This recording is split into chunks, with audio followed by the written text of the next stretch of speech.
Olá, nesse vídeo nós vamos falar sobre como encontrar a carteira ótima de ativos com risco usando o Excel. Nós já fizemos um vídeo mostrando como encontrar a carteira ótima usando o R e nesse vídeo nós vamos mostrar como encontrar essa carteira ótima usando o Excel. O nosso ponto de partida será, esse resultado que nós já obtivemos em outro vídeo, no qual nós estamos discutindo, a teoria da carteira ótima, e nós descobrimos, que se nós tivéssemos um investidor que tem que escolher entre investir em um ativo com risco e diversos ativos livres de riscos, ou melhor, como ele vai compor uma carteira com um ativo com risco, com um ativo livre de risco e diversos ativos com risco, como ele deve compor essa carteira. E o que nós vimos é que, é claro que a composição final dessa carteira depende das preferências do investidor, mas que dois investidores diferentes, com preferências diferentes, mas que concordem quanto à matriz de covariância dos ativos com risco e as rentabilidades esperadas desses ativos com risco, esses investidores, a parte da carteira de investimento deles que vai ser destinada aos ativos com risco vai ter a mesma composição, que a gente chama de carteira ótima de ativos com risco, e essa composição seria dada por essa expressão aqui.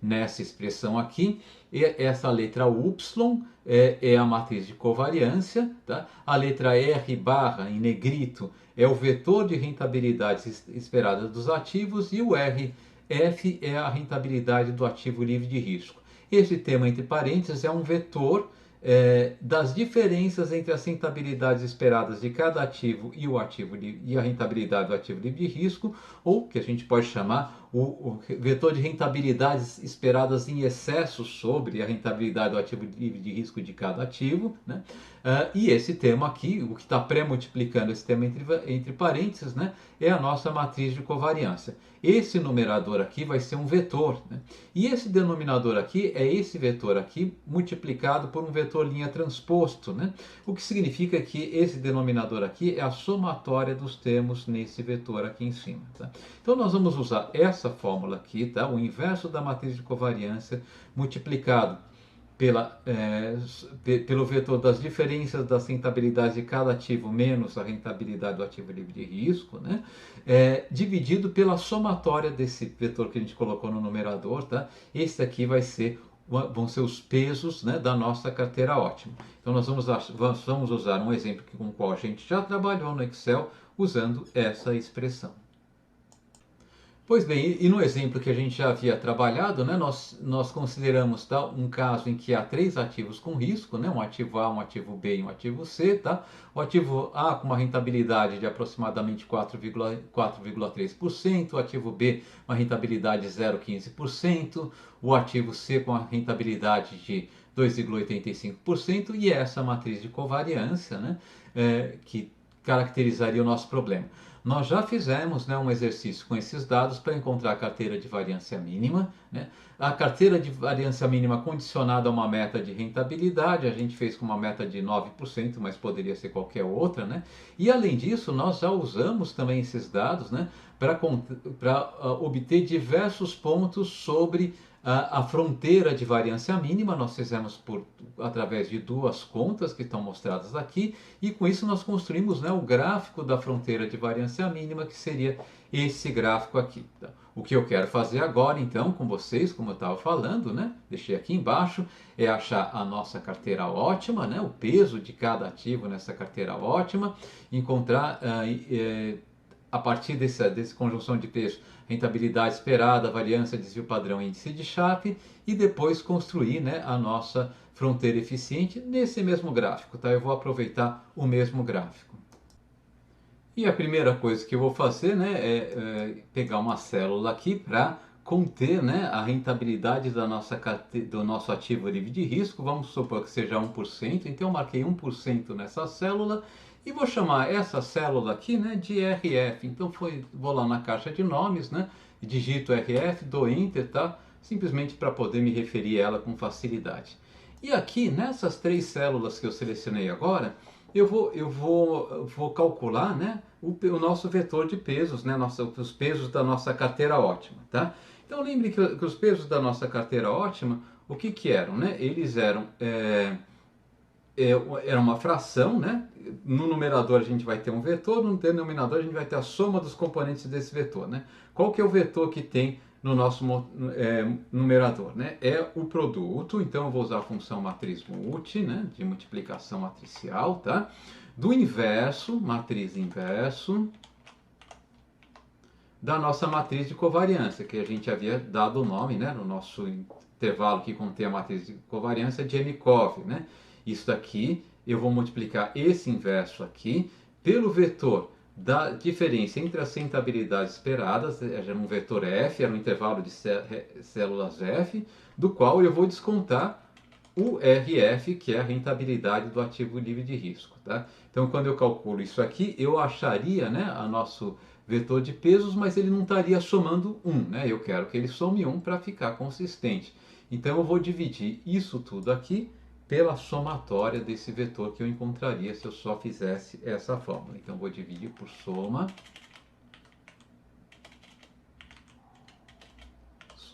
né? E colocar aqui novamente, né, a fórmula que retorna aquele vetor, tá? Então, nesse caso aqui, os meus pesos vão somar 1. Ctrl Shift Enter, porque é uma fórmula matricial, tá? E aqui estão os pesos, né, de cada um dos ativos, né, na nossa carteira ótima. Veja que a nossa carteira ótima vai vender a descoberta o ativo B, né? Por isso ele está com um peso negativo. E por isso que o peso do ativo A, né, ele é maior do que 1, né? Porque ele está financiando parte da aquisição do ativo A com essa venda descoberta do ativo B, né? Se vocês somarem esses três, eu vou somar aqui, depois logo vou apagar, tá? Mas se vocês somarem esses três pesos aqui, só para a gente ver, confirmar que isso aqui está somando 1, né? Está mesmo, né? Vou apagar essa célula e vamos chamar esse intervalo aqui, que é o intervalo dos pesos na carteira ótima, né? De WOT, tá? Eu já vou usar para outras formas esse intervalo, então fui lá na caixa de nomes, né? Dei o nome WOT, tá? De pesos ótimos, né? E vou usar, né, esse nome em algumas fórmulas que a gente vai usar agora, tá? Vamos então calcular alguns indicadores, né, da nossa carteira ótima de ativos, tá? A primeira, a rentabilidade esperada dessa carteira ótima, e essa rentabilidade esperada nada mais é do que, né, a soma, né, dos produtos um a um, né, dos pesos da nossa carteira, WOT, né, vezes as rentabilidades esperadas de cada um dos ativos que estão, né, no intervalo de célula RESP, tá? Então, se eu entrar essa fórmula aqui, eu acho uma rentabilidade esperada de aproximadamente 6,1%, né? A variância, o que é? A variância é o vetor de pesos transposto vezes a matriz de covariância vezes o vetor de preço mais uma vez, né? Então eu vou colocar uma fórmula aqui que eu vou usar duas vezes, né, alinhado uma dentro da outra, a fórmula matriz multi, matriz multi, matriz multi, porque eu vou fazer dois produtos, né? O primeiro produto é do vetor transposto, né? Portanto, a expressão transpor aqui, né, do nosso vetor WOT, tá certo? Vezes a nossa matriz de covariância, Markov, né? Esse produto, o resultado desse produto, eu vou multiplicar novamente pelo vetor WOT, né? Então, quando eu entro essa fórmula, eu acho aqui uma variância de aproximadamente 1,8%. O desvio padrão nada mais é do que a raiz quadrada, vou usar a fórmula raiz, desse valor, né? Então, tá aqui, tá? Aqui está o desvio padrão da nossa carteira ótima, né? Tá ok? Bom, vamos dar um nome aqui para a rentabilidade esperada da nossa carteira ótima, de ROT, né? Rentabilidade da carteira ótima, tá? Vamos dar um nome para o desvio padrão da carteira ótima, de SOT, tá? Que eu vou usar em outras fórmulas, tá? Para variância eu não vou dar nome algum, enfim, a gente não vai precisar mais dela por hora, tá?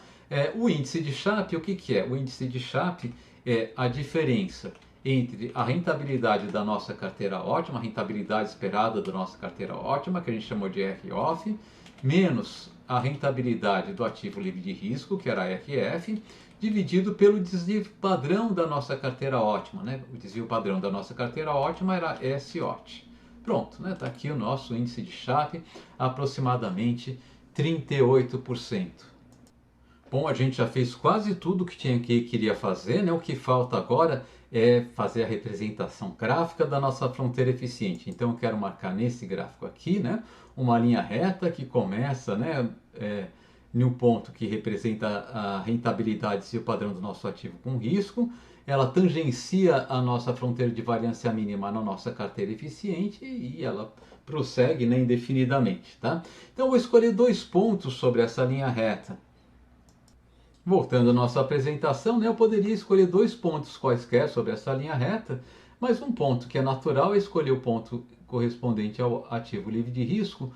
Outro ponto natural seria escolher, né, o ponto correspondente à nossa carteira ótima, né? Mas se eu marcasse apenas esses 2 pontos, o que aconteceria é que a minha linha reta terminaria aqui, né? Eu quero representá-la ela mais estendida à direita e acima, né? Então, por que não marcar um ponto que esteja, né, o dobro da distância, né, do ponto do ativo livre de risco, o dobro da distância que a nossa carteira ótima tem do ponto do ativo de risco, né? Seria um ponto mais ou menos por aqui, né?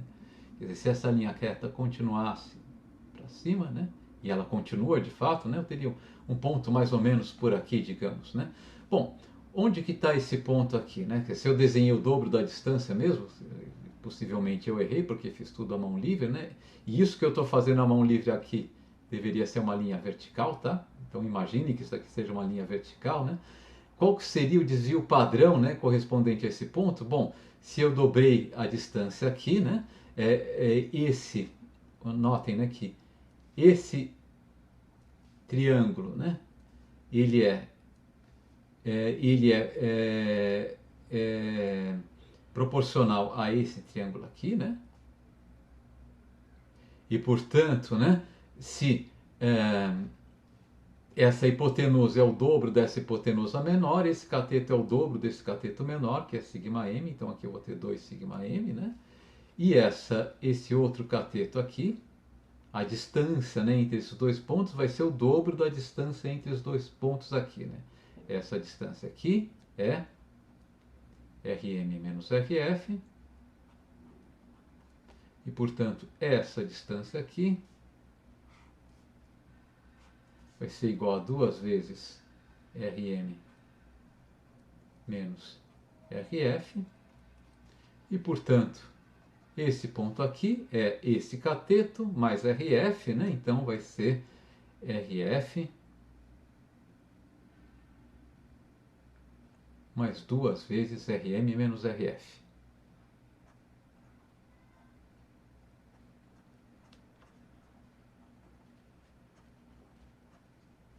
Tá?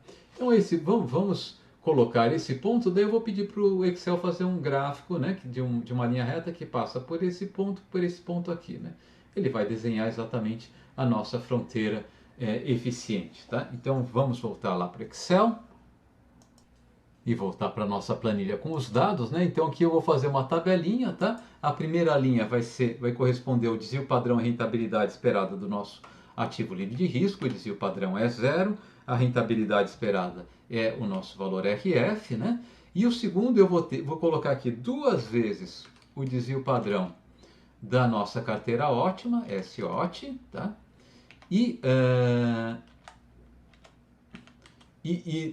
na rentabilidade esperada eu vou colocar RF mais 2 vezes ROT menos RF. Ok?